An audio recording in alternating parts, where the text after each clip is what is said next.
morning, let us open our Bibles in the book of Philippians chapter 2, verses 1 to 11. In reverence to God's Word, let us all stand. Philippians chapter 2, verses 1 to 11. I'll be reading from the New Living Translation. Is there any encouragement from belonging to Christ? Any comfort from His love? Any fellowship together in the Spirit? Are your hearts tender and compassionate? Then make me truly happy by agreeing wholeheartedly with each other, loving one another, and working together with one mind and purpose. Don't be selfish. Don't try to impress others. Be humble, thinking of others as better than yourselves.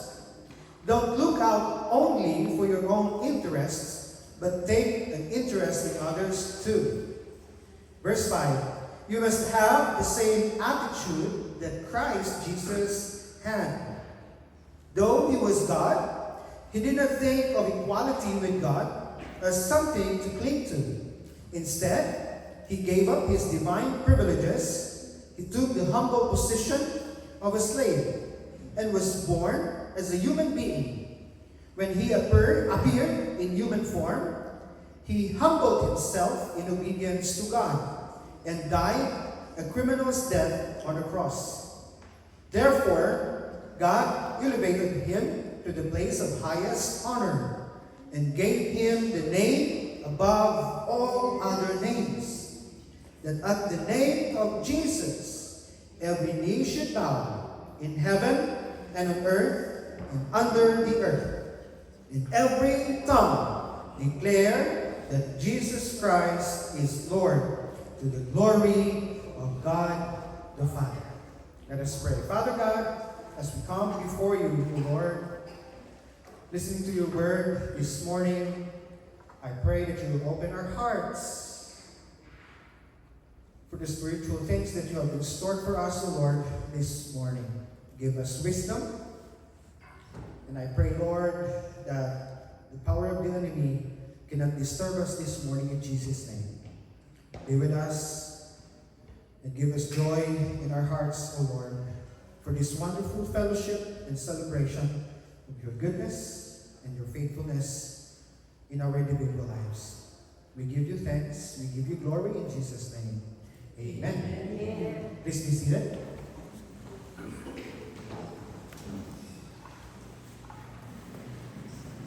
The title of my message this morning is The Right Attitudes for Christian Living.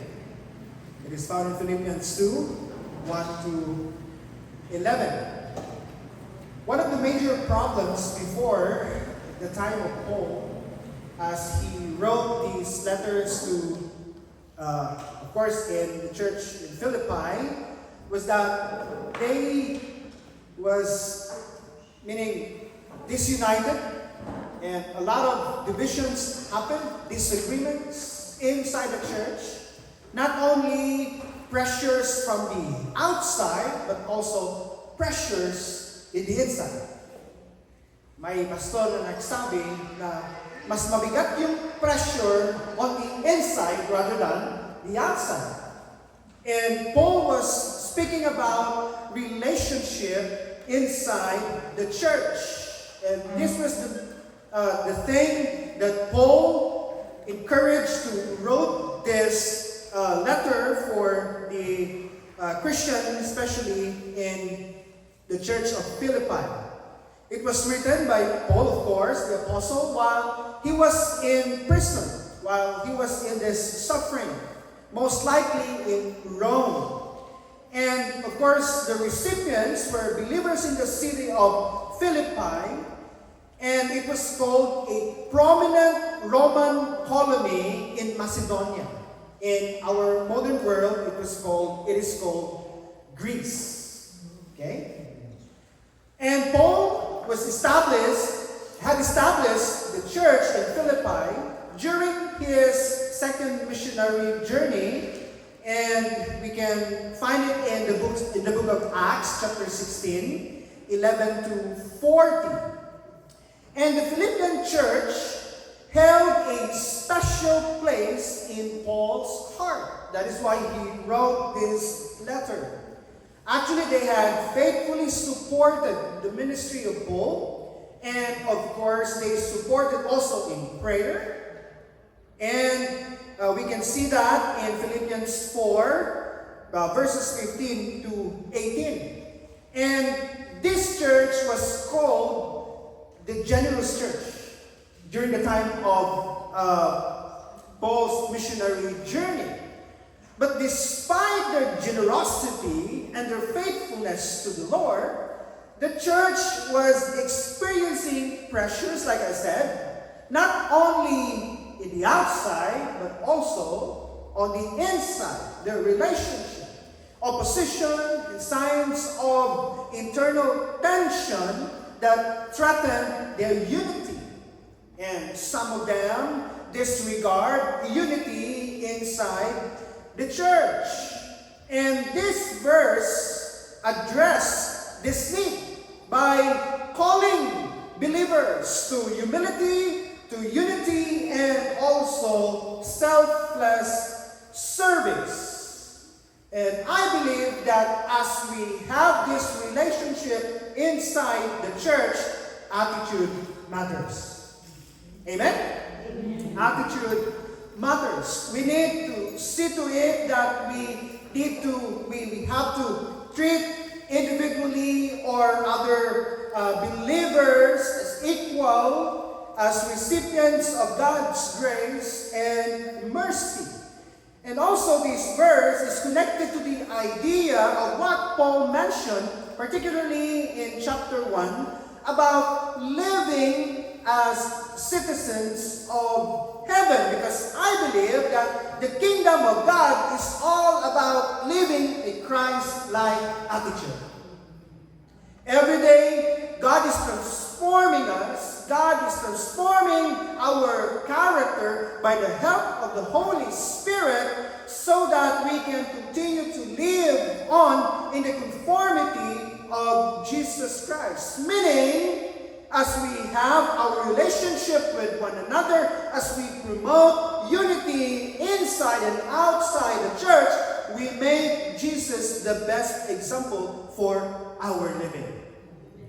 He is the only spotlight, and He alone can transform us, can transform our attitudes, our character, in order for us to be conformed in the likeness of the Lord Jesus Christ.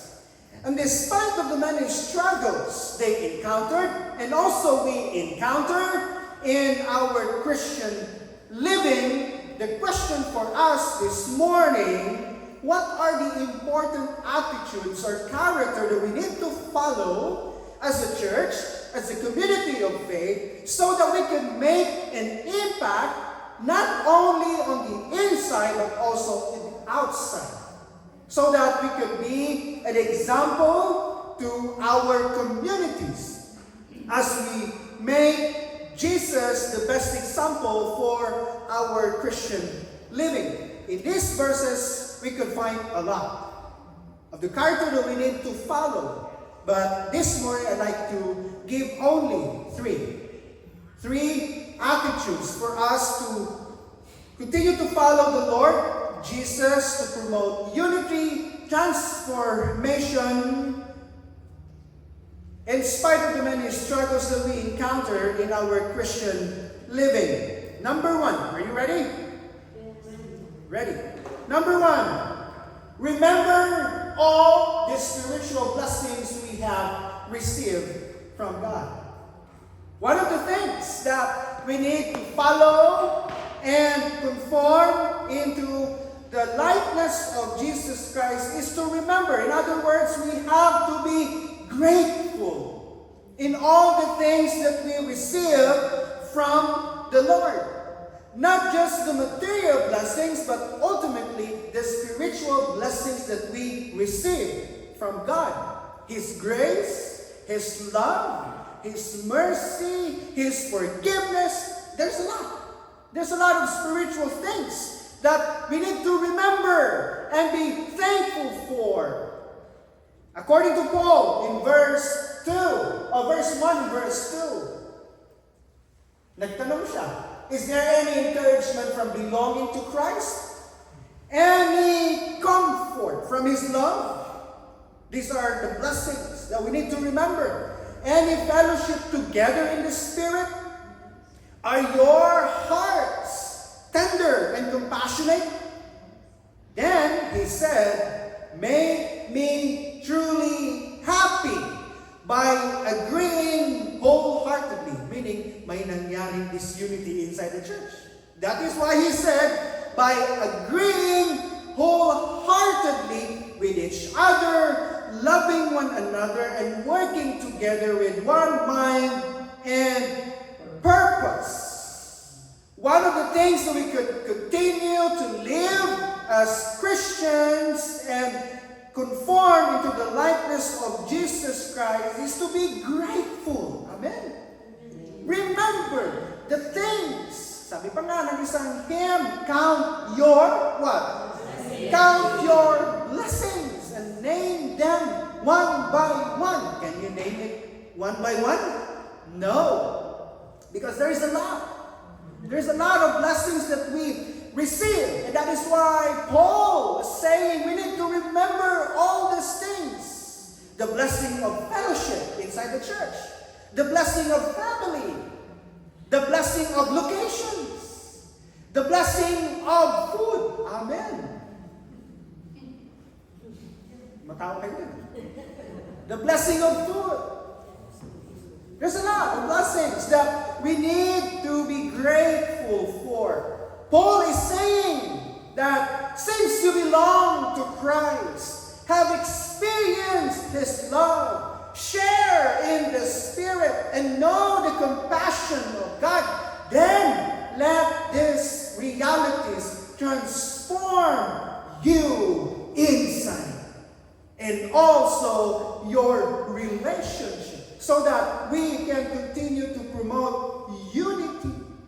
In other words, Paul was saying you need to follow Christ's character, attitude, so that you can continue to promote unity and transform by the power of the Holy Spirit in your relationship inside the church.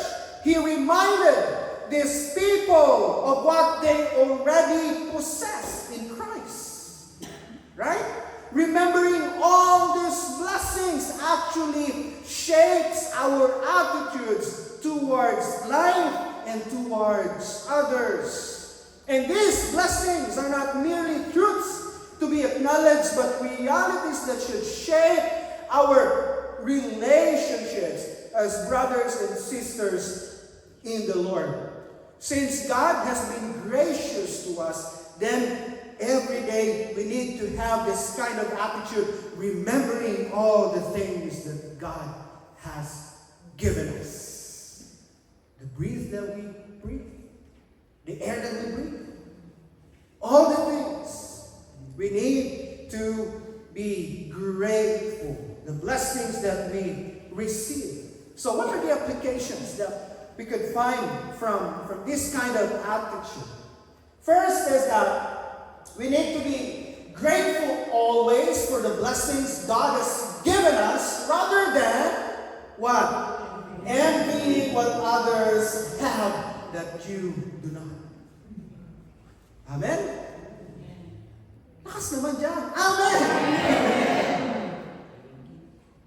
Kasi nga, pag nagiging envious tayo, hindi na tayo nagiging grateful. Because we are looking always to the things na wala tayo na, ay naku. So one of the problems in our relationship and also in unity inside the church is envy. Envy. But then, we need to be grateful for the blessings God has given you. Ito na lang isipin natin. May mga bagay na wala sila, na nasa atin. May mga bagay din na nasa kanila, na wala sa atin. It's fair, right? So we have to be grateful for sa lahat ng mga bagay na binigay sa atin ng Panginoon. Are you ready for the second one? Yes. Second one, be contented in all that you have. The spirit or the power of contentment.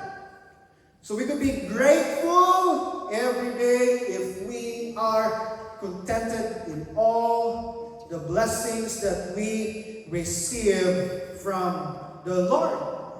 That's why Paul was saying, any comfort from His love, any fellowship together in the Spirit, are your hearts tender and compassionate. So he was saying, be contented, be grateful in all the things that you already have. Number 3, application. In order for us to exercise this kind of attitude, being grateful to the Lord, is that be ready to share with what you have. Amen? Amen. If we are contented, then we are also ready to share with what we have. And another thing, this is also different from sharing, but give generously. Not only to share, but also to give. There's a simple difference. Giving meaning releasing what is mine to someone else, but sharing, participating together in what we have.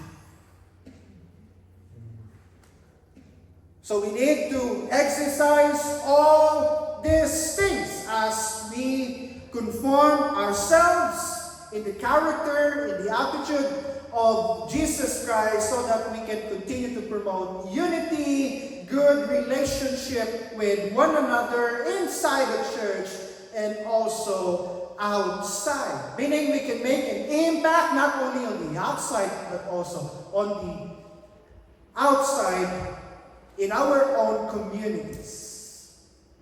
Number 2, attitude that we need to follow and be conformed in the character of Jesus. Number 2 is that resist the temptation of becoming self-centered Christian.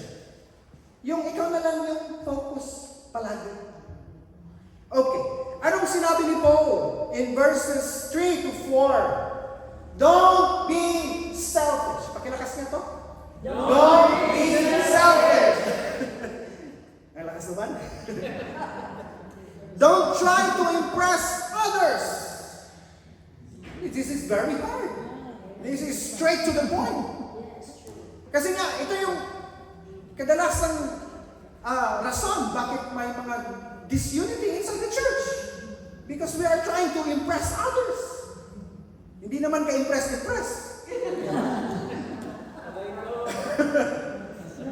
Kasakit naman. Ito yung totoo.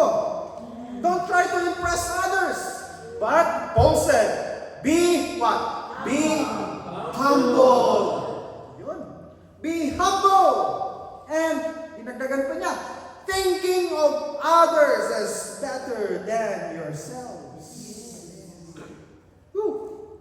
Don't look out only for your own interests, but take an interest in others too.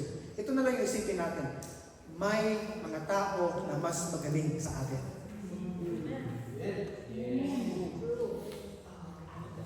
This is really hard to accept, but we need to recognize that. Huwag nating isipin na tayo lang ang magaling. Amen? Amen. So in these verses, Paul moves from the foundation of God's blessing to a practical warning about attitudes that destroy Christian unity. Meaning, self-centeredness can really destroy unity inside the church, even in the family. Paul challenges believers to actively resist selfishness, pride, and self-centered ambition. And Paul wrote this, that Christians should do nothing out of selfish ambition or vain conceit, but instead practice humility by valuing others above themselves and looking to the interests of others. This is very hard, but this is really true. The phrase here, selfish ambition, refers to a desire for personal gain, right? Recognition or superiority. I'd like to tell you this, in this church there's no superior. Even pastors are not superior. And sometimes pastors are misusing their authority to become superior in the church. But I must admit, may mga panahon na ganyan ako. Several churches. But at the end of the day, I realize only the Lord is superior inside the church. Amen? He is the only authority inside the church.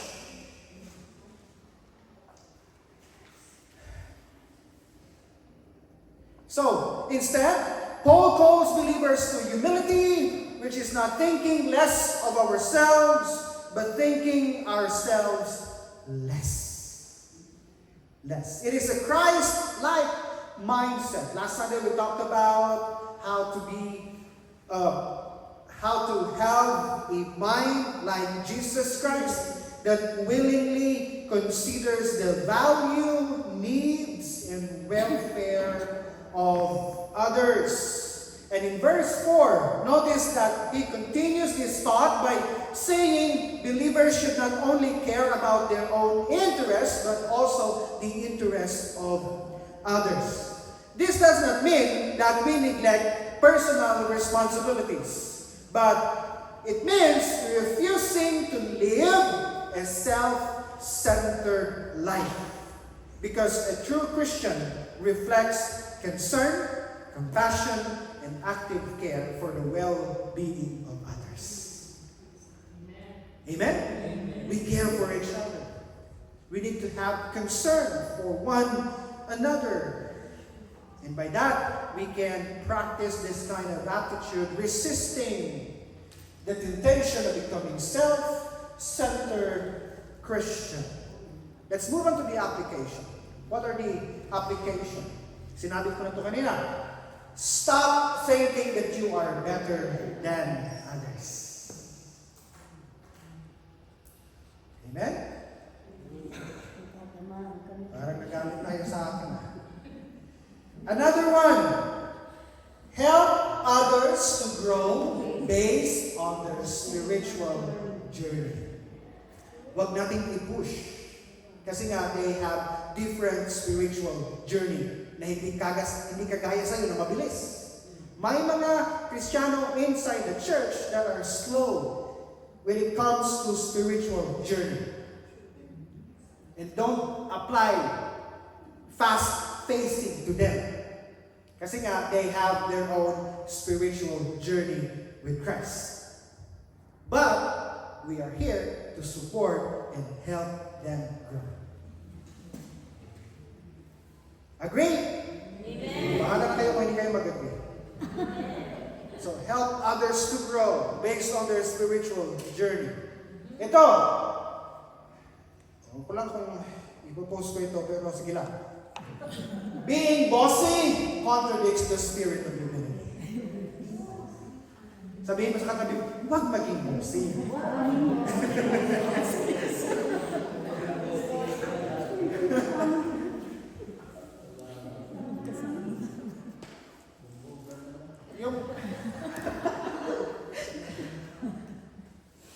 Yeah.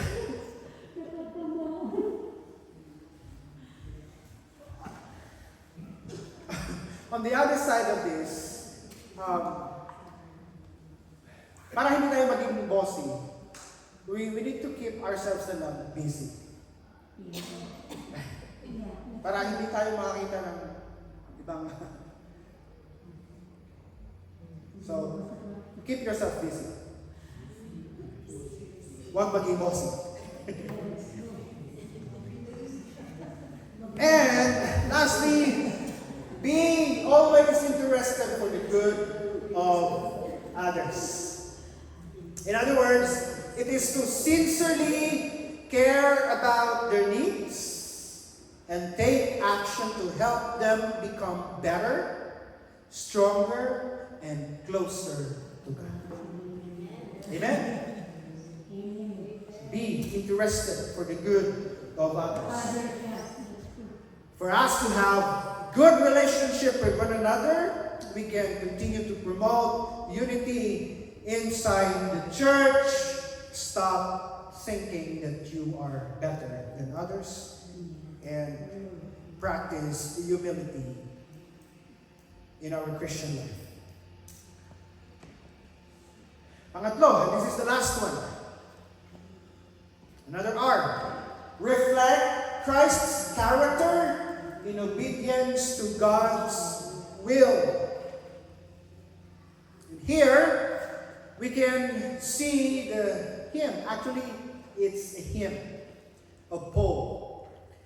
From verses 5 to 11, he mentioned about the attitude, the character of Jesus Christ, why God elevated him into the highest honor. And I'd like to focus on verse 5 when Paul said, you must have the same attitude that Christ Jesus had. Meaning, when Paul said, must have, it is really necessary. Amen? Necessary to have the same attitude that Christ Jesus had. Meaning to say, if we belong to Jesus Christ, if we believe that we are children of God, then we must have the same attitude of Jesus. And he continues on, verses 6 to 11. Though he was God, Paul said, he did not think of equality with God as something to cling to, but in verse 7, instead, he gave up his privileges. And he took the humble position of a slave.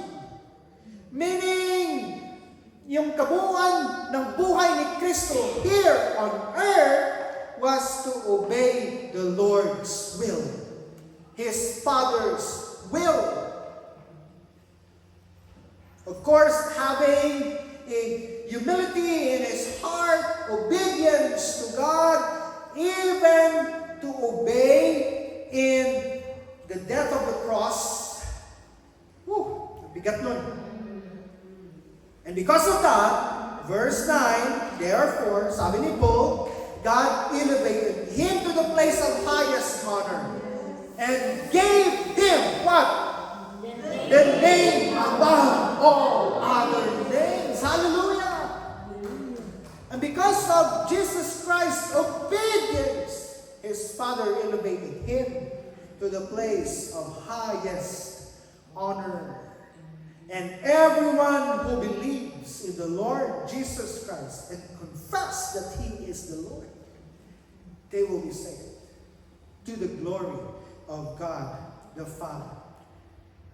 When we say about obedience to God's will, meaning willingly submit our lives, our decisions, our desires to what God has planned and commanded, even when it requires humility, sacrifice, or personal cost.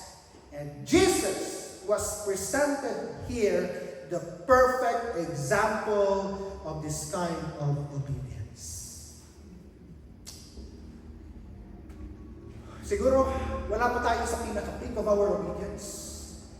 But let us pray and ask the Holy Spirit that He will continue to move and empower us so that we can continue to obey the Lord's will with humility, becoming a servant like Jesus in His character, obeying God even to the point of death. This shows us that God's will is not always the easiest path. Amen? Amen? God's will is not always the easiest path, but it is always the right path. It's not always the easiest path, but it is the right path. Meaning, Christ's obedience was not partial or selective. It was complete and surrendered. He did not resist God's plan, even when it involved suffering and shame. Instead, he fully trusted the Father.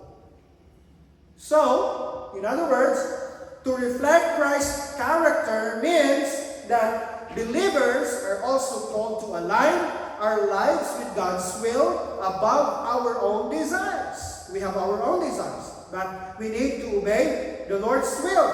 Meaning to say that every day we need to say this to the Lord. Lord, not my will, but your will be done. Amen. In every area of our lives, our relationships, our decisions, our service, and also in our calling. It is choosing obedience even when it is inconvenient to us, costly, or sometimes we don't understand. We need to obey. And however, it is also shows that the result of Christ's obedience, what? Exaltation and glory. Verse 9, Paul said, therefore, because of this, God elevated Jesus to the place of highest honor. And this teaches us, brethren, that obedience to God's will is never wasted. Amen. The moment that you say to the Lord, Lord, I will obey your will, is never wasted. It's never wasted. Hindi na sayang yung pagsunod natin sa Panginoon. Meaning, God honors those who humble themselves and trust the Lord, even we don't understand. Let's move on to some applications. Number one, simply obey God's will. Don't complicate. Simply obey God's will. Even in little things, maybe in big things, simply obey the Lord. Ito pa, do not dwell on the pain, but focus on the praise. Amen? So while we are experiencing a lot of pains, a lot of brokenness, instead of dwelling on it, why not try to see other perspective? The perspective of God's purposes. Why He allowed these things to happen. So it's part of reflecting the attitude of Christ. That in the middle of His suffering, going to the cross, you see another perspective, the future glory that God has prepared for Him. Another thing, make Jesus the center of transformation. Not the discipleship program of the church. Not the fellowship, but only the Lord.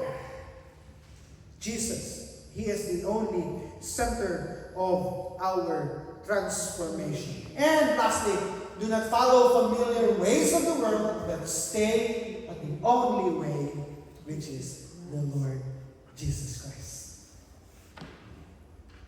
Sometimes we love to shortcut our spiritual journey. Gusto nating madaliin. Diba? But there's always a process. And God is giving us the right path, the right way, the right person to follow in this journey, in this transformation, which is the only Savior, the only Jesus in our lives, is the only way. And stay on the only way. I know there's a lot of familiar ways in this world.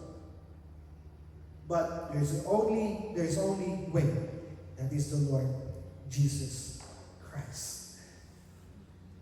So let us remember those attitudes that we need to follow. First, remember all the blessings that we receive from the Lord. Meaning, in other words, we have to be grateful every day. Number two, we need to resist the temptation of becoming Christ-centered Christian, in order for us to promote unity, good relationship inside the church, resist the temptation of becoming self-centered, and lastly, we need to reflect the character of Jesus Christ in obedience to God's will.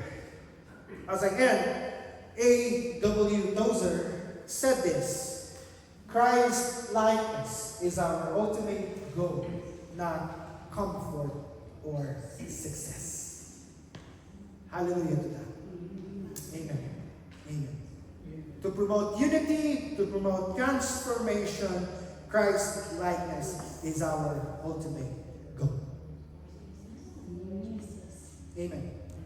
Even though we are facing a lot of struggles in our relationships, but then let's focus on Christ likeness, because this is our ultimate goal. Let us pray. Father God, we thank you for your word today. We thank you, dear Lord, for giving us another lesson to learn, especially, Lord, in promoting unity, relationship with one another inside and outside the church. Help us, O Lord, that as you lead us, O Lord, to transformation every day, conforming ourselves into the likeness of Jesus Christ, by the power of the Holy Spirit, empower us, O Lord, and strengthen us, O God, to obey your will in this life. Accept our praises, and also we receive your word with humility in our hearts today. This we pray in Jesus' name. Amen. Amen.